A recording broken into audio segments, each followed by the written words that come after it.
You should be a monster.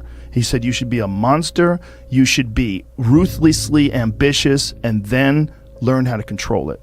And it's that old expression, it's better to be a warrior in a garden than a gardener in a war. You should be a monster, an absolute monster, and then you should learn how to control it. Life isn't fair at all. At all. So what are you going to do about it? I knew that no one was coming back to help me. No one's going to miracle me to be somebody special. So mentality is the only thing that gets us through life. I was an underdog. We are all underdogs in life. Even the baddest person in the world should think that way. So you should always have I've never arrived mentality. And the can't hurt me mentality is no matter where you come from, the sewer or wherever you think you're from. When I got out of the sewer, I got to the road and looked around and said, can't hurt me. Nothing should be able to hurt you. If you believe that, it starts to become true. You're a man. You are a man. Stand up and be a man. Make the hard decisions, make the sacrifices, make the unpopular decisions, and become comfortable in your own skin. And if you are not a person that you are comfortable being alone with, that is the one person in this universe that you have full power, full right, and full responsibility to change. This ain't you, bro. This ain't you. You weren't born like this. You're lazy. You know exactly what to do. Exactly what to do. Because even me, in my state of, I can't read and write, I knew exactly what to do. It just sucks doing it. It sucks to do it. Because no matter how much you improve, no matter how much you change who you are, it's not permanent. You don't just wake up and say, oh my God, man, you're David Goggins, you break records, you do this, you do that. People want to know, how are you able to just be so hard? Because I never turned the fucking thing off. Because once it turns off, I go right back to the David Goggins that is. And that's the guy that I'm constantly fighting every day. And it's a choice. And that choice makes you misunderstood. It makes you crazy. It's time to stay focused. It's time to decide, fuck clubs, fuck partying, fuck trying to fit in and socialize, rub elbows with everybody so people can stop calling you weird. Why are you so antisocial? Because I'm trying to get it. Why are you staying on the basketball court so much? Because I'm trying to get it. Why are you out there practicing in the hot sun when ain't nobody else out there? Because I'm trying to get it. Why are you not clubbing? Like every time I text you and invite you to go do something fun and cool, you always studying. Because I'm trying to get it. Let me tell you something, homie. These women ain't going nowhere. These clubs, these parties, all this shit ain't going nowhere. The more weird you are is a reflection of how committed you are to focusing on your shit, molding and shaping and developing your ideas and your craft so that when it's time for you to make your rounds, you gonna fly. Be the guy who embraces the ugly, the miserable. Be the guy who embraces hard work, the grind. Don't be afraid of being hurt. Don't be afraid of sacrificing some blood. And I dedicated this fight. I wasn't going to fight. I dedicated this fight to him. I was going to rip his heart out. I'm the best ever. I'm the most brutal and vicious and most ruthless champion there's ever been. There's no one can stop me. Lynx is a conqueror. No, I'm Alexander. He's no Alexander. I'm the best ever. There's never been anybody as ruthless. I'm Sonny Liston. I'm Jack Dempsey. There's no one like me. I'm from their club. There's no one that can match me. My style is impetuous. My defense is impregnable. And I'm just ferocious. I want your heart. I want to eat his children. Praise be to Allah. There's a moment when every boy realizes no one's coming to save him. And that's when he becomes a man. And some boys never get there and stay children forever.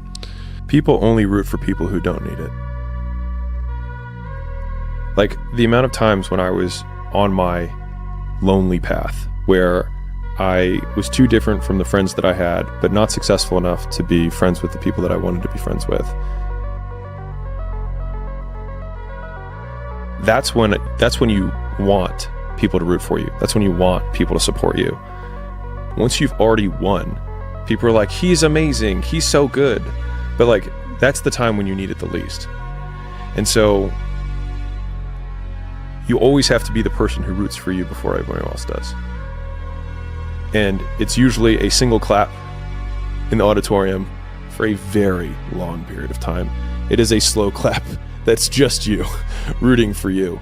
And that visual, I think, is one that you can kind of take, because it is... People struggle to do things alone. And the path of the exceptional person is one of an exception, which means that you are not with other people. And rather than fighting that or bemoaning it, see it as an indicator that you're on the right path. Because if everyone else were cheering you on, then it means you're not in the right place, because it means you're just like everyone else, and that's not where you want to be. When do you become a man? When you get a driver's license? Like, what do we do? You 16, we give you a driver's license. Okay, well, like, you get a job? Mm-hmm. Like, when do you become a man? You become a man when you become responsible for other people. And part of that is taking accountability. Yep. And so, like, I'm very new to this being a man thing, and I'm still not there, and I'm on a path. But I didn't have no, like, I grew up in a culture that told me going to war made you a man. Going to prison, coming back makes you a man. Making $1 million makes you a man, you know, and it doesn't. And you don't know it till you've done all these things and realize, damn, I'm still a little fucking boy. Got it. Those I can't catch a break guys. Yeah. Get them the fuck away from me. I can't be around those guys. I don't want to hear that shit. I don't want to hear that shit. I don't buy it. Because everybody has bad breaks. Yeah. I've had a shit ton of bad breaks. But you know what I did? I stayed up. Yeah. And I thought through it. And I figured out what the fuck I did wrong. And then I went back. It's like, I fucked up everything I've ever done 100 times. There's no other way to do it. And I've had a bunch of shitty breaks. Everybody has. But you got to realize when you have those shitty breaks what that is. It's an opportunity for you to reassess, reboot, get better, figure out another way, find another way through. This is just little challenges. And the people that look at those challenges and go, why do I always have these challenges? They're cancer. Those people are dangerous to be around. They will rob you of your enthusiasm. They don't give you any fuel. They're the opposite of fuel. Yeah. He's okay. Damn, Ron, come on! What's the matter with you? Tomorrow. Let's do it tomorrow. There is no tomorrow. There is no tomorrow. There is no tomorrow. Take 10 seconds to get it again, beast. Get it, David, come on. Yeah, there you go. There you go. Energy. Now there comes a day, man. Everyone's gonna have this day. There comes a day where being average, being mediocre is just sickening to you. It's just sickening. It makes you want to throw up. Because you've seen people with far less talent than you. As you're growing up with them, their childhood buddies, whatever else, they didn't have what you had. Yet now they're fucking to become something that you haven't. There comes that day. It's either when you're young, you know, and it strikes you on the baseball field because you're sick of striking out, or it's when you get fired from your 5th job, you know, and your wife and kids are on your ass because you don't know how to support them anymore. There comes a fucking day where push comes to shove. Where being mediocre, being like average and shit just fucking burns and sucks so much. You can't deal with it one more day. And you get off your fucking ass and you create something that's always been there. It's always been inside of you trying to come out.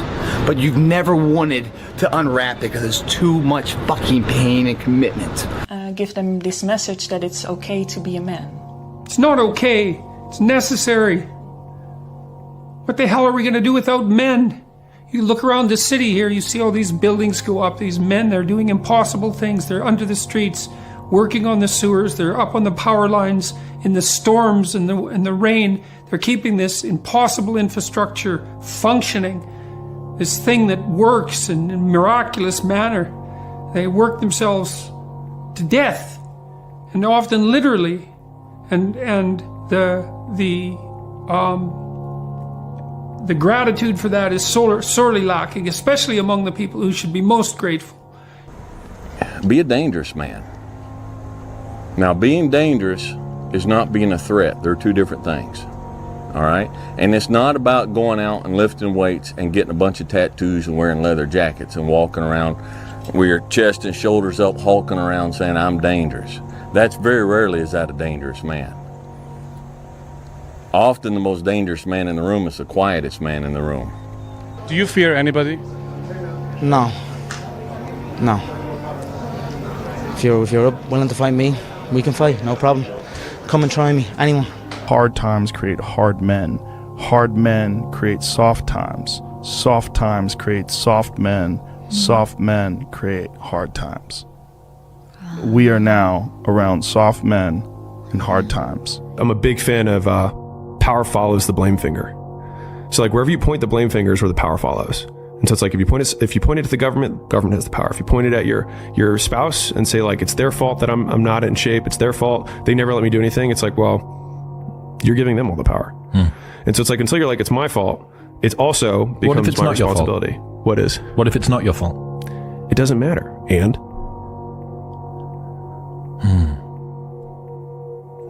like I can't run marathons because I lost my leg at birth. And either you can just never try, or you put the metal thing on and you do it anyways. There's a saying, when the devil ignores you, then you know you're doing something wrong. Wait a minute, I'm not done now. You know, the devil goes, oh no, leave him alone. Hey, he's my favorite. Don't you bother him. Yeah. Conversely, when the devil comes at you, maybe it's because you're trying to do something right.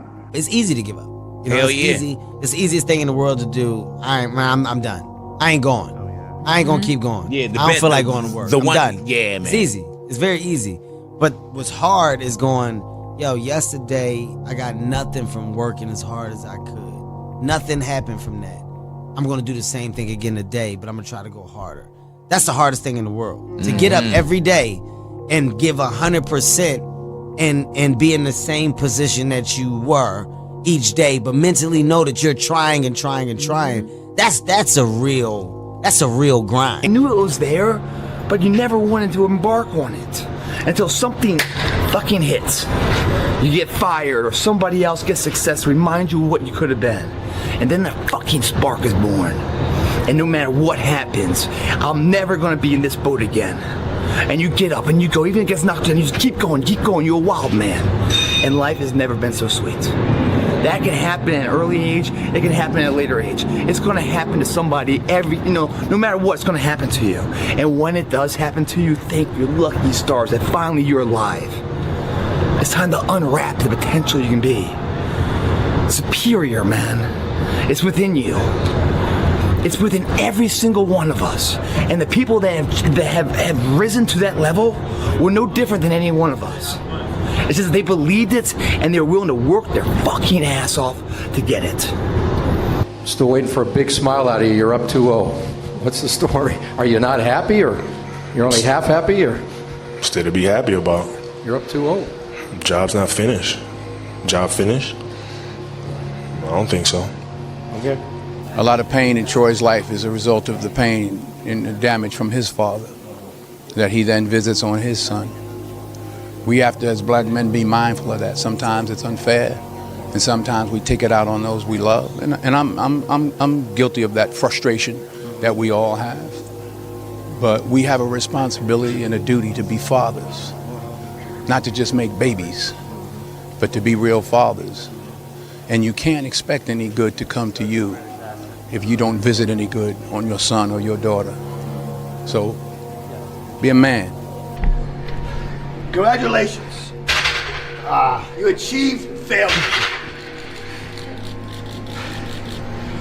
Failure has been achieved, thank God. Now, the only place to go from failure is to win. You have to achieve failure. You have to take it that far. Nobody wants to go that far. It's too scary. But you know something? I got news for you. That's where winning is. It always has been. So, what do you tell disagreeable boys? There's nothing that makes you more formidable than verbal competence, than being able to articulate, be able to think, to marshal your arguments, right? It's a battlefield metaphor. To get everything in order, get all your information straight, to marshal your forces. Sun don't stop for nobody, man. Sun don't fucking stop. Sun gonna be up in the morning regardless. That sun is gonna be up in the morning regardless of how I fucking feel and how depressed I am. The sun is gonna fucking shine in the morning, and at nighttime the moon gonna be there, and you gonna look up. These days gonna keep going by. So do you let the days go by and look up and you done wasted a year doing what? Or do you just pick it up? All right, well, gotta figure it out. Made some mistakes. Life goes on. Let me figure out life from this point. I'm a life goes on type of guy. I'm obsessed with finding myself now after and not having to prove anything to anybody other than myself and my family, you know? But really myself. And realizing that is enough. You know what I'm saying? Like that, like giving your best is enough. And sometimes we lose track of that, you know? And yeah, so for anybody out there, you know, you're enough, man. How bad do you want this? If it's as bad as you want to live or breathe or sleep, whatever the hell it may be, I can work with you. But a lot of people, most people don't want it that badly, which is why they always ask the question, man, how did you get to where you are? You know how to do it. You know exactly how to be you or how to be me. You don't want to do it. So I can't make you do it. I'd say one of the strongest mental frames that has gotten me through my hardest times is thinking this will be the story that I will one day tell. And that means the harder it is, the bigger the dragon, the more epic the story, and by consequence, the more epic the hero. Like, I want to see what you do when you're tired. Let me see how you push yourself. Come on, man. Get up. Get up again tomorrow. Get up again tomorrow. Get up again tomorrow. The next day. Get up. Get up. Get up. Get up. Keep going. How long can you maintain a positive attitude? There's no hacks, bro. It's you against you. You against you. And if you misunderstand that, you have a real problem. You wake up, right to work. Immediately your mind is in action. No one wants to do that. No one. And I don't blame them. But don't be mad when you're laying there in your fucking bed and you're in the fucking hospital and you're 70, 80, 90 years old and you're thinking, man, I feel like I didn't fucking do something. Because you did. You didn't do it. You didn't do shit. You may have lived a great life, man, but you're always gonna feel empty inside. I don't feel empty. The life you want is on the other side of a few hard conversations, and you're living a life you hate because you're too afraid to have them. I think about that a lot. I'm going to have setbacks, I know. But if I'm feeling bad, that doesn't mean I'm doing bad. That doesn't mean I am bad. That doesn't mean that I can't still take some action. Because, yeah, nothing changes and nothing changes, man.